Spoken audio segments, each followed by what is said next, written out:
Hello everyone, it's me again, Burntam, DIY TV, panibagong araw at panibagong vlog na naman mga ka-DIY. Sa gabing ito, ang gagawin natin ay gagawa tayo ng Pajero 480. Yan, JDM 4x4 matic version. So, gagawin tayo ng yan, stabilizer bushing at clamp bushing. Sa may likuran. Sa may likuran. Tatanggalin natin itong gulong para ma-access natin. Para dito yan. Yan yung papalitan natin mga ka-DIY yan. Apat yan, side by side, tapos yung sa ilalim. Yun o, magkikita nyo mamaya pagkatanggalin ko. Tatanggalin na rin po nila yung bolt ng... Iluluwagan pala nila yung bolt ng gulong. Hindi po yan putol ka DIY ah. Hindi, ano mo muna. Lumuwag yun. So, pa-ekes po tayo, Sir Ron. Okay. Yan, ginadjust na nila para maangat na yung gulong, tapos tatanggalin na natin yung gulong. Oh.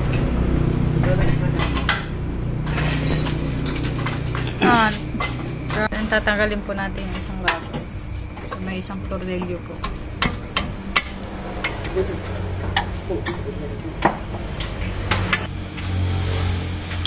Parang ano mo? Crunchy na, crunchy. So, yun na po yung tinanggal, oh. Ito may balo. Palitan. Ito po yung tinanggal mga ka-DIY, oh. Malutong na. Sobrang tagal na rin siguro. Kailangan na palitin na rin. Sa may harapan, kailangan uklapin para maipasok po natin yung rubber. May lupot, no? Pero bago natin ilagay yung rubber, kailangan po natin lagyan ng grasa para dumulas at maipasok po natin ng maayos. Liyak na yung ano, no? Pasok na. Pasira-sira na saan? Malutong na, sir. Malutong na. Okay na okay pala yan, ano?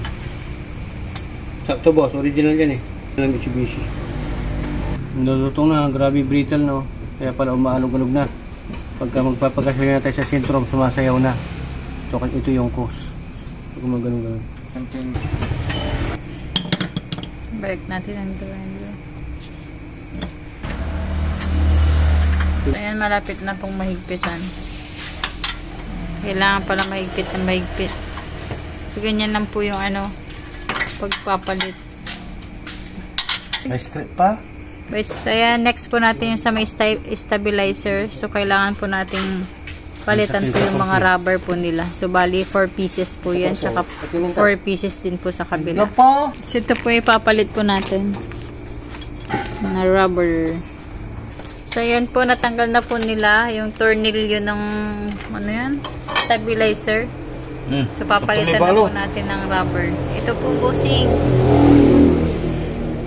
Ito. So, bali, tiga-4 na piraso po yan. 4 piraso sa right side, tsaka sa left side, 4 3 years din. na yan. Pang matagalan na daw yun. Matagalan na. Ibang klaseng bushing yan. US. So, gagamitan na po natin ng compact. Compact or impact? Compact range.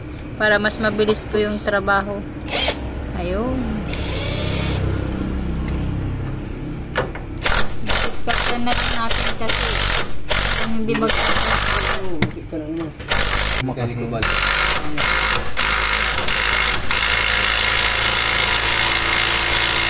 So, ayan. Nagpitan na po natin. 4 po yan mga ka-DIY ah.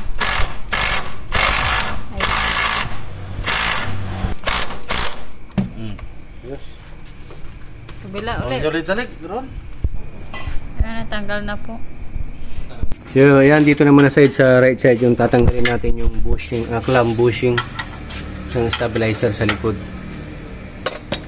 Overtime na tayo, nasa alas 10 na po ng gabi. Yan. Kasi marami pa tayong gagawin bukas, kaya overtime na ni boss likod. Bali, 20 mil po ang ating charge dito. Wow. Nakakatakot. So yan, yung bagong ipapalit natin. Grasa, boss. Lalagyan natin ng grasa, same process sa kabila. At ito yung tinanggal natin. Basag na ho, may crack na ho, nag-brittle na sa katagalan. Nasa original pa niya to, di more than 15 years, boss, no? Grabe. Tagal na rin, galing pang Japan yan. Pinagsawaan na ng mga Hapon. So, ganyan po yung proseso ng pagbabalik, tapos ilalagay yung clamp. Yan yung bakal. May lock yan na guide, tapos sa tornilyo. Lagyan ulit ng grasa sa ibabaw para sa ganun magre-reflect siya, dudulas. Para lumapag, grasa uli ng tornil. Nakikita natin. Yan, kinukontrahan na po natin ang bakal para sa ganun bumaon. Yung binibigat natin. Tapos ipitan natin ang close range or back range ng size 14. Yun. Ipitan natin ng maogi para walang dulas, walang kabyus. Yun. Dito naman tayo sa may stabilizer. Yung 4 na rubber na yan.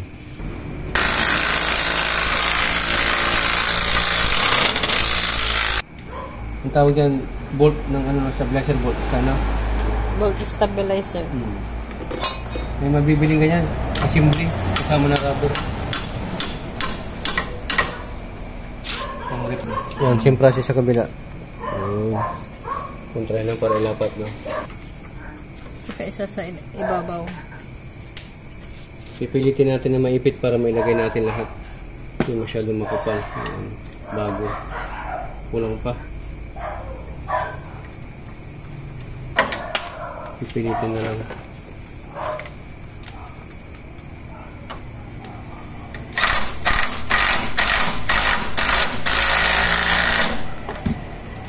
Yun.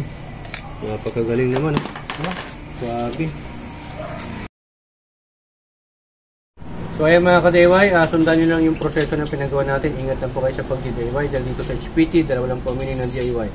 Do it yourself at destroy it yourself. Dito sa HPT, natuto ka na, nakatipid ka pa dahil sa HPT. Sharing is caring. Ayan, dito sa mga may alam na katulad natin, basic lang to, pero sa mga walang alam, napaka-importante sa inyo. So ayan, maraming salamat. To God be the glory. Bert Tams, signing off.